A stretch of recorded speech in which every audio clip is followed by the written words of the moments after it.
Hello, I'm Jim Lampley. Welcome to this look back at Lewis Tyson, one of the most memorable fights in 30 years of boxing on HBO. When Lennox Lewis and Mike Tyson finally met, years after they first might have, and both on the dark side of 35, their fight was a preordained watershed. For Tyson, a chance to wipe out a decade of misadventures with a single hard punch. For Lewis, a chance to cement his legacy by obliterating a myth. The preview was a brawl on a stage in New York. The movie was an urban action adventure.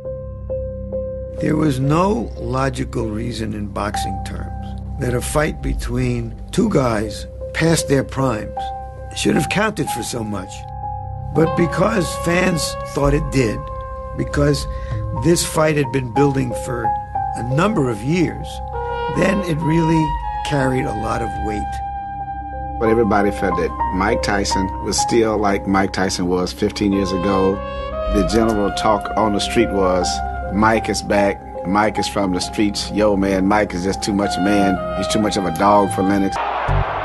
Mike Tyson stunned the boxing world with his punching power when he turned pro in 1985. He was still a teenager, just a few years away from a troubled childhood in Brooklyn, New York.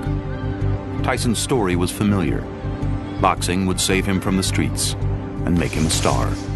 The youngest ever heavyweight champion at the age of 20. And we have a new era in boxing. Shortly after he became the heavyweight champion of the world, he became the poster boy and did ads. Knock drugs out of your life by just saying no. Mike Tyson. He was well-spoken, had a nice smile, a little gap tooth, but a nice smile. He was a charming young man. No, they should get fighters rings because you can't walk the street with him. He was gathering enormous momentum as a public figure. The crowd was magnetized to him. Car to give their daughter's phone number to him.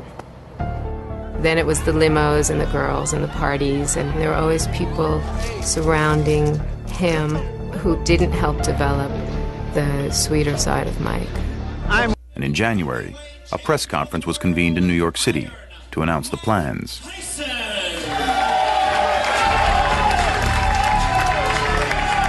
I said to a guy in our entourage, he looks pretty mean there. I mean, he just looks mad. And then as soon as Lennox came out, Mike just came across the stage. He took off his hat, threw it on the ground and started marching over to me. So I'm saying, I don't know what he's doing. My security came out, stopped him. Mike commenced the punching, Lennox commenced the punching. It was like all free-for-all. Somebody was biting my leg. I'm like pushing the head, realizing, Tyson's biting my leg. He's biting my leg. I hate getting bit. So part of him was like, I'm gonna hype this fight, but part of him was trying to encourage himself. I am in my 30s. I am 4 or 5 years away from a competitive fight. This man is up to the mark.